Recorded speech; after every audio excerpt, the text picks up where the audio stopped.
Welcome to एक्लवियंस। हम कर रहे थे प्रोबेबिलिटी एंड पिछले वीडियोस में हमने देखा कि प्रोबेबिलिटी का फॉर्मूला क्या होता है। तो प्रोबेबिलिटी का फॉर्मूला है probability of an event is favourable cases, FAV favourable cases and नीचे टोटल केसेस। इसका मतलब कि किसी भी एक्सपेरिमेंट में जितने भी इवेंट्स है उसे आप कैलकुलेट करो, वो कहलाएंगे हमारे टोटल केसेस। ओके, एंड जो केसेस हमें चाहिए, जो इवेंट्स हमें चाहिए, वो होगा हमारा फेवरेबल केसेस। सो जस्ट इनका ratio, that means favourable case ऊपर एंड टोटल केस नीचे, वो हमारा होगा probability of that particular event. Okay, next is, और चलते हैं प्रोबेबिलिटी के बारे में थोड़ा और वैल्यू जानते हैं कि एक प्रोबेबिलिटी का मैक्सिमा और मिनिमा क्या हो सकता है वैल्यू। तो सपोज एक कॉइन लेके इसको समझाने की कोशिश करते हैं। सपोज वन कॉइन, तो इसके दो आउटकम होंगे, हेड एंड टेल। ठीक है, सुना क्वेश्चन में अगर ये कहा जाए कि what is the probability of getting head और tail in tossing of a single coin, यानी एक कॉइन को टॉस करने में हेड और टेल का प्रोबेबिलिटी क्या होगा। ठीक है, तो वो क्लियर है कि ऑब्वियसली अगर एक कॉइन को टॉस करते हैं तो हेड और टेल प्रोबेबिलिटी आने का चांस, मतलब वो डेफिनेट है, हेड और टेल ही आएगा। ऐसा नहीं होगा कि कॉइन खड़ा हो जाए, वो होने वाला नहीं है। सो हेड या टेल ज़रूर आएगा, तो इसे कहेंगे श्योर इवेंट, श्योर इवेंट। और अगर मैं इसका कैलकुलेशन करूं तो एक हेड आने का प्रोबेबिलिटी क्या होगा, 1/2, क्योंकि हेड एक है, ये रहा एक हेड, एंड ये रहा मेरा टोटल आउटकम जो कि 2 है। तो 1/2 प्लस, क्वेश्चन में बोला गया है हेड या फिर टेल, तो टेल का क्या होगा 1/2। अगर मैं इन दोनों को ऐड कर दूं तो आई एम गेटिंग 1। तो इट मीन्स कि प्रोबेबिलिटी में जितने भी, सॉरी, एक सिंगल एक्सपेरिमेंट में जितने भी इवेंट्स है, अगर सबके होने का प्रोबेबिलिटी मैं एक जगह सम करूं तो मुझे आंसर क्या मिलेगा, 1। तो प्रोबेबिलिटी 1 से ज़्यादा कभी नहीं होगा। This is the maximum value of getting probability of an event, this is the maximum value. Probability किसी भी इवेंट का 1 से ज़्यादा नहीं होगा। एक और सिंपल एग्जांपल लेते हैं कि अगर मैं एक डाई थ्रो करता हूँ, डाइस को अगर हम लेते हैं 1 डाइस, ठीक है, दिस इज 1 डाइस, तो वी ऑल नो कि इसका भी 6 आउटकम होगा। एंड आई एम सेइंग कि what is the probability of getting a number greater than 1 and less then 6, greater than 1 and less then 6। तो sorry, not 1, will say greater than 0 and less then 7, greater than 0 less than 7। तो इसका मतलब कि अगर मैं एक die throw करता हूँ तो उसमें 1 2 3 4 5 6 ये सब के सब मेरे फेवरेबल केसेस होंगे। पहले मैं लिखूंगा नीचे अपना टोटल केस, जो कि मुझे मालूम है 1 2 3 4 5 6, these are my 6 cases, and ऊपर होगा मेरा फेवरेबल केस जो कि अगेन 1 2 3 4 5 6 है, because 1 is greater than 0 and 6 is less than 7। तो ये सब मेरे फेवरेबल केसेस में आएंगे। इन दोनों को अगर मैं कैंसिल कर दूं तो आई एम गेटिंग अगेन 1। तो यानी एक डाइस को थ्रो करके और उसमें 1 से 6 के बीच का नंबर को सर्च करना, वो भी एक श्योर इवेंट है कि वो आएगा ही आएगा। तो ये हुआ हमारा श्योर इवेंट। तो maximum value of probability of any event is 1। ठीक है, एक होता है impossible event, impossible event. Suppose C, this is impossible event. इसका एग्जांपल कि अगर मैं एक डाई थ्रो कर रहा हूँ and I am saying what is the probability of getting a head, तो ये तो श्योर है ना कि एक डाई में हेड नहीं होता है, नंबर्स होते हैं सिर्फ 1 से लेके 6 तक। तो अगर मैं ये कहूँ कि नहीं हेड आएगा तो मैं जीत जाऊंगा, तो इसका मतलब ये है कि मैं कभी जीतूंगा नहीं, ये एक इम्पॉसिबल इवेंट है। डाई थ्रो करके और वेट करना कि हेड आएगा, ये कभी होगा नहीं।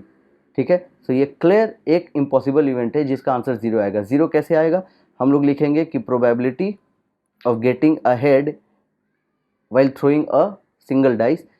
तो टोटल केसेस क्या होगा, 6, 1 2 3 4 5 6, these are the total cases, total events of my experiment. और एक्सपेरिमेंट क्या है, throwing of a die. And ऊपर लिखेंगे फेवरेबल केस हेड। तो एक डाई में उस 6 1 2 3 4 5 6 में हेड एक भी नहीं है, तो आई विल राइट 0। तो ये होगा मेरा 0। सो इन दोनों एग्जाम्पल से एक क्लियर चीज समझ में आता है कि प्रोबेबिलिटी जो है वो कम से कम, प्रोबेबिलिटी ऑफ एनी इवेंट वो कम से कम 0 होगा एंड ज़्यादा से ज़्यादा 1 होगा। तो ये बहुत इंपॉर्टेंट चीज़ है जो हमें दिमाग में रखना है कि the value of probability will be less than, more than, equal to 0 and less than equal to 1। तो ये एक नया चीज़ है जो हमने सीखा प्रोबेबिलिटी के बारे में। जनरली जो क्वेश्चंस आते हैं प्रोबेबिलिटी के वो आते हैं coins, bags, dice and card से। तो कॉइन्स के बारे में भी थोड़ा डिटेल बात करते हैं। कॉइन्स एंड लास्ट वीडियो में हमने ये भी बात किया था कि प्रोबेबिलिटी निकालने के लिए जो मेन मेहनत लगता है वो लगता है हमारा टोटल केसेस यानी टोटल आउटकम्स निकालने में, एंड उसके लिए एक फॉर्मूला भी मैंने दिया था, तो वो ऑलरेडी हम जानते हैं। अब सीखते हैं सैम्पल स्पेस कि सैम्पल स्पेस कैसे बनाएंगे, एंड सैम्पल स्पेस बनाना भी होता है कुछ कुछ क्वेश्चंस में। सो सैम्पल स्पेस बनाने में कई लोगों को प्रॉब्लम होता है, बट यहाँ पे हम लोग ईजिली उसको बनाएंगे। वी नो कि एक कॉइन में दो होते हैं, हेड एंड टेल आउटकम, ये इजी है। कॉइन 2 में यानी दो कॉइन है तो 4 आउटकम होते हैं, ठीक है। ये 4 आउटकम क्या है, ये रहा सैम्पल स्पेस। सपोज दोनों कॉइन में हेड और हेड आ जाए, ठीक, पहले कॉइन पे हेड आए, दूसरे कॉइन में टेल आए, पहले कॉइन पे टेल आए, दूसरे कॉइन में हेड आए, एंड ऐसा हो कि दोनों में टेल आ जाए, तो यही 4 आउटकम होंगे दो कॉइन में। अगर 3 कॉइन है, सपोज अगर हमारे पास 3 कॉइन है तो इसका 8 होगा टोटल आउटकम। सैम्पल स्पेस क्या होगा, ये सैम्पल स्पेस जनरली सबसे याद होता नहीं है, but I give you the easiest way, simple. हम पहले लगातार 4 हेड लिख देते हैं, ये इजीएस्ट तरीका है। आप चाहो तो इसको मगअप करके अपने हिसाब से याद कर सकते हो या फिर कोई और दिमाग लगा सकते हो, but I find it very easy. So 4 head and then 4 tail, okay. अब 2 हेड 2 टेल के कॉम्बिनेशन में लिखेंगे, head head tail tail, again head head, this is tail and tail, okay.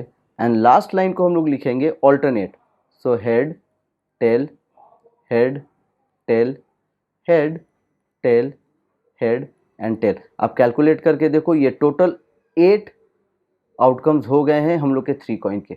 यानी तीनों कॉइन पे हेड आ जाए, पहले 2 कॉइन पे हेड आए, तीसरे वाले पे टेल आ जाए, पहले पे हेड आए, दूसरे पे टेल, तीसरे पे टेल, ऐसे करके ये पूरा चीज़ हमने सैम्पल स्पेस बना दिया। ये पूरे चीज़ को हम लोग बोलेंगे सैम्पल स्पेस। ऊपर जैसे इन चारों को हम बोलेंगे सैम्पल स्पेस, ये कहलाएगा हमारा सैम्पल स्पेस। क्लियर है? तो ये जनरली ये इतना याद रखना पड़ेगा, किसी भी स्टूडेंट को इतना याद होना चाहिए। नहीं याद है तो ये जो तरीका मैंने बताया इससे आप लोग एग्जाम में पेपर पे अपने बना सकते हो। सो कॉइन के बारे में बात कर लिए। 4 और 5 कॉइन के ऊपर सम्स नहीं आते, वो आते हैं हायर स्टैंडर्ड क्लासेज में, एंड उसके लिए बाइनोमियल डिस्ट्रीब्यूशन जानना होता है। तो अभी फिलहाल 3 कॉइन तक ही हम लोग बात करेंगे। नेक्स्ट चलते हैं डाइस पे। डाइस में वी ऑल नो कि एक डाइस में 1 डाई अगर हम लोग ले 1 डाइस, ठीक है, तो इसमें 6 आउटकम होते हैं। सैम्पल स्पेस क्या होगा, 1 2 3 4 5 6, ये हुआ सैम्पल स्पेस। अगर 2 डाई है, 2 डाइस है, तो इसका होगा 6 स्क्वायर, दैट इज़ 36।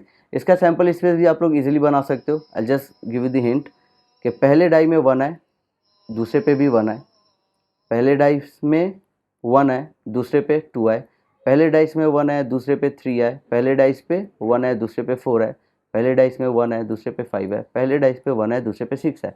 ऐसे ही अब फिर पहले डाई पे 2 लाओ, फिर से 1 करेंगे, फिर से 2,2 और ये चलता जाएगा, 2,3 चलता जाएगा। फिर वैसे ही पहले डाई पे 3, फिर से 1, फिर 3, फिर से 2 और ये चलता जाएगा। तो आप कैलकुलेट करोगे, इसको जस्ट पूरा करना, लास्ट में यहाँ पे हमें मिलेगा 6,6 एंड टोटल 36 आउटकम हमारे हो जाएंगे। तो ये हो गया coin and dice, total outcome with sample space. और एक जो बेसिक चीज़ है जिसके एंड में हमें याद रखना है, जो कि बहुत ही इंपॉर्टेंट है, टॉसिंग विथ 2 कॉइन्स, ठीक है, टॉसिंग विथ 2 कॉइन्स। यहाँ पे हम लोग डाइस भी रखकर समझ सकते हैं। Tossing with 2 coins equals to tossing with 2 coins and tossing 1 coin twice। इन दोनों को हम लोग कंसीडर करेंगे 2 एक्सपेरिमेंट। इसे भी हम कहेंगे कि ये 2 एक्सपेरिमेंट है, इसे भी हम कहेंगे कि ये 2 एक्सपेरिमेंट है। यानी इसका जो आउटकम होगा वो भी 4 आएगा, इसका भी आउटकम 4 आएगा। सेम गोज़ फॉर डाइस कि अगर हम लोग 2 डाई को एक बार में थ्रो कर रहे हैं तो भी टोटल आउटकम 36, और एक डाई को 2 बार थ्रो कर रहे हैं तो भी हम लोग का टोटल आउटकम 36। 2 डाइस एक बार या फिर एक डाइस 2 बार, टोटल आउटकम 36। इसे हम कंसिडर करेंगे 2 experiment. Okay, so with this I think हमने बेसिक सीख लिया है कॉइन और डाइस को लेके। ठीक है, कार्ड्स के बारे में आगे जब सम्स करेंगे तो और डिटेल में हम बात करेंगे। बेसिक अभी इतना तक सही है। सो कॉइन एंड डाइस को लेके मिलते हैं नेक्स्ट वीडियो में सम्स के साथ।